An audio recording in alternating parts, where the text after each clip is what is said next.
Hello YouTube. This video is going to be basically a continuation video of my How to Crush the London video. So basically after d4, d5, and then say bishop f4, we have our London setup. And I got a lot of comments on that video. Actually, a lot of people were kind of upset that I was making a video about how to crush the London. One video said, "Why all the hate?" So I want to explain a little bit further, and I want to give a line against a line that I didn't cover in that video. I want to cover what some of the more sophisticated London players might play, and how I recommend taking on those lines so that you can keep crushing London players when they play the London. So the two problems that I have with the London setup is that a lot of people play it as a setup. And that's a major issue.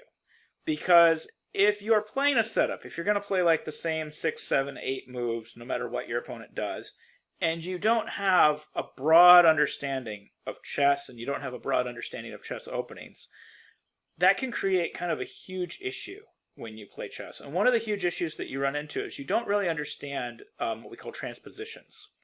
And transpositions in chess, they happen a lot. They actually happen a whole lot, and they can happen in the London a lot. You might be playing a London, and then all of a sudden you're playing an exchange Caro-Kann, and you didn't even know that you needed to have an exchange Caro-Kann in your repertoire. And this is one of the issues that I have with the majority of people that play the London. They see people that play the London, they see these super strong players that play the London, people like Magnus Carlsen that play the London. Magnus Carlsen is the world champion. He has an extremely broad opening repertoire, and he didn't play the London when he was an up-and-coming player. This is a kind of a recent development. He played the London after he became the world champion. So I mean, he has a very broad understanding of chess, a very broad understanding of openings. He knows a lot about transpositions. He knows a lot about all of the various positions that the London can turn into. He knows his stuff, is what I'm trying to say. And if you know your stuff and you want to play the London, that's fine. I can't object to that. If you know what you're getting into and you know all the complications and you know all the transpositions and you know all the positions it can turn into, that's fine. The majority of the people that play the London, they don't know their stuff. And they don't even know really what they're getting into. They don't know what they're playing. So here's a couple of reasons that I dislike the London, not just on a transpositional level, like if you're playing the London and you don't understand that there's transpositions and transpositions can be dangerous. I also don't like the London kind of on a fundamental level. So in the back of my mind, even when Magnus Carlsen plays the London, I'm looking at the London and going, this doesn't look right. This doesn't look right positionally, it doesn't look right fundamentally. So let me explain. So after bishop f4, knight f6, and let's say e3, c5, what we're already kind of playing here, and like if they continue, say knight f3, knight c6, and this is something we've gone over in the other video, and a lot of you correctly pointed out that, okay, the correct move here is knight on b to d2. But what I want to point out is what we're really playing here. What we're really playing here is a reverse Queen's Gambit declined. And what we're playing is a reverse Queen's Gambit declined. We're playing one of the more passive systems, like an orthodox setup. But we're playing it with the bishop on f4 instead of the bishop on c1. So just to give you a little bit more insight into where my head is at as far as this goes. Basically, I think this is what we're playing. We're playing d4 and then say d5 and then say c4, e6, knight c3, knight f6, bishop g5, bishop e7, knight f3, c6. We're playing basically the exact same pawn structure with the exact same setup. The only difference being, instead of having our bishop on c8, we have our bishop on f5.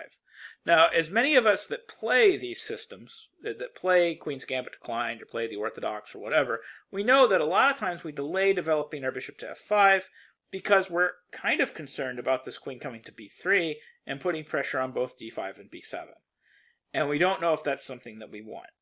So that's the first thing that bothers me. That's kind of a splinter in my mind when I look at the London and I get to this critical position. Is, okay, I have this extra tempo, I have this bishop on f4, but is this a tempo I want? And I think that's a big question. If you're going to play the London and you want to play it as your main line, that's a fundamental question that you have to answer. Is this a tempo that we really want? So like, in my Crushing the London video, I had white play c3 and then after queen b6. I think the answer is pretty clear.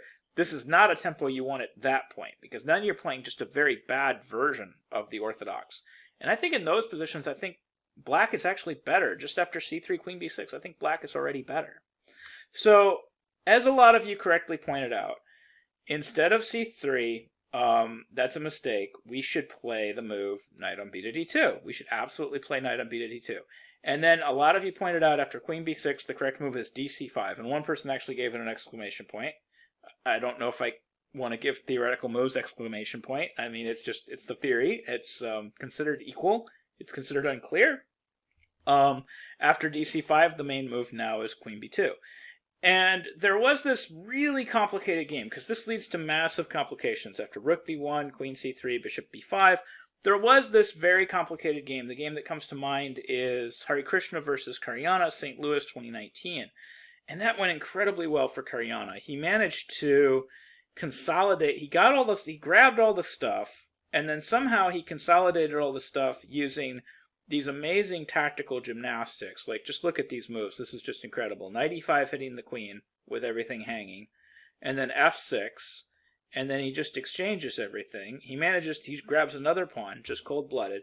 And then he manages to trade off the queens, and he gets to this position. And of course, from here, he managed to win from this position because he's Karyana, and one pawn is more than enough for him to technique it all the way to the end.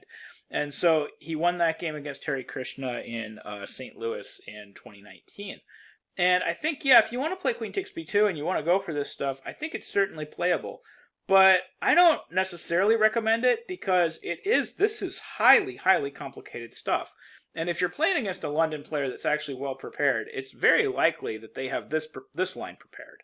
Because they just have to. They have to know these complications, and you could actually get into a lot of trouble. So what I recommend is take advantage of the weakness of a lot of London players, which is they're system players, and they haven't looked at this opening as deeply. Really quiz them on their knowledge of chess and their knowledge and understanding of chess, and transpose this position into a reverse Caro-Kann exchange variation. That's right, it's a reverse Caro-Kann now. It's also a reverse Carlsbad, so it's also a reverse Queen's Gambit declined exchange variation. So you could argue that the Queen's Gambit declined exchange variation is a reverse Caro-Kann. So it just depends how you look at it. You can see how these transpositions get kind of tricky. But basically, after, say, cd4, ed4, and then bishop g4, I want to just say where my head's at right here. And then c3 is kind of forced there because we're threatening to play knight takes d4. So c3 at this point is forced. We're playing a reverse Caro-Kann exchange variation. And those of you that are familiar with the reverse Caro-Kann exchange variation know that it's actually possible to get there from this move order. So like say after e4, c6, this is the Caro-Kann, and then we exchange. Now if you want to know the main line of the Caro-Kann exchange variation, other than the Panov-Botvinnik attack where they play c4, is just bishop d3, knight c6, c3, and then say after knight f6 they play bishop f4, and then bishop g4, queen b3, and then later they follow up with knight on b to d2 first, and then this knight goes to f3, and they continue their development that way. So we could actually achieve the exact position that we're seeing in the London setup via the Caro-Kann move order, though, if they played the Caro-Kann a little bit differently. If they played instead bishop f4, and then after knight c3, knight f3, and then say after knight f6 they played knight on b to d2, bishop g4, we have a complete transposition into our London, and of course here they would be forced to play the move c3. So that's what we're playing. We're playing a reverse Caro-Kann, or also a reverse Carlsbad. This is what I recommend. So like say after cd4, bishop g4 is my recommendation, c3, e6, and now of course queen b3. At this point you have kind of one of two moves that you can play. You can play the super safe move. You can just hold your pawn. You can play queen c8, and you can just play the structure the way you would kind of play any Carlsbad structure.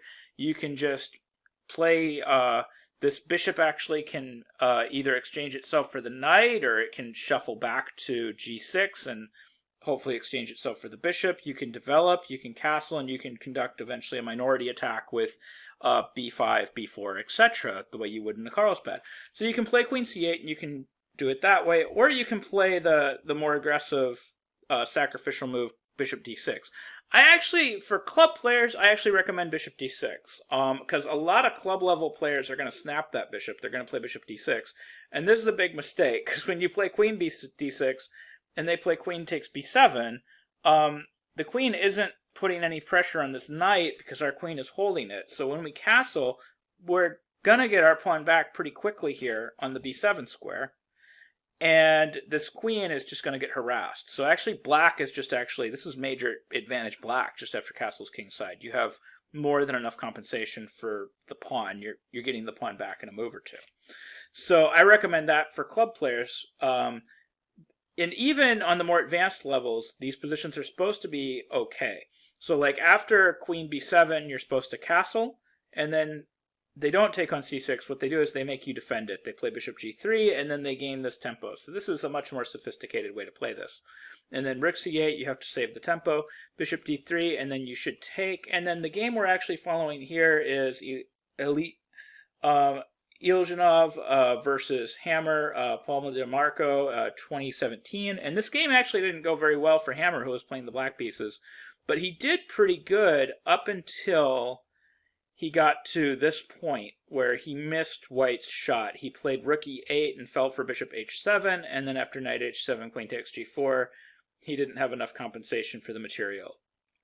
But he could have had enough compensation for the material if he caught the shot and didn't play rook e8. He could have played bishop f5, and then after bishop f5, queen f5, he actually has more than enough compensation after a move like queen c2.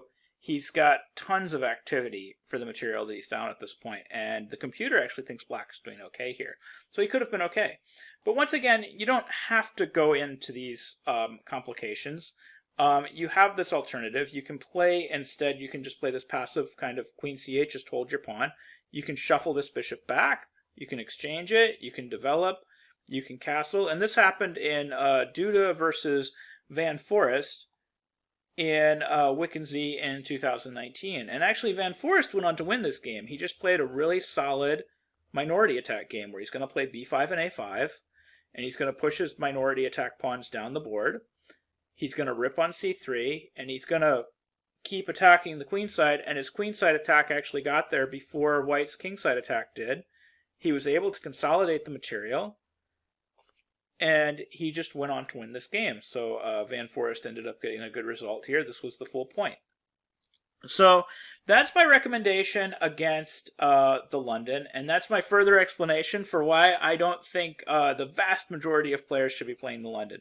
Now, if you're the world champion or something similar, or you're a master and you have a very wide understanding of openings, and you have a very broad understanding of transpositions, and you have a specific piece of preparation that you want to play against a specific opponent because you don't feel like he knows that position or that opening, or he doesn't play simple positions very well, by all means, go ahead and play the London.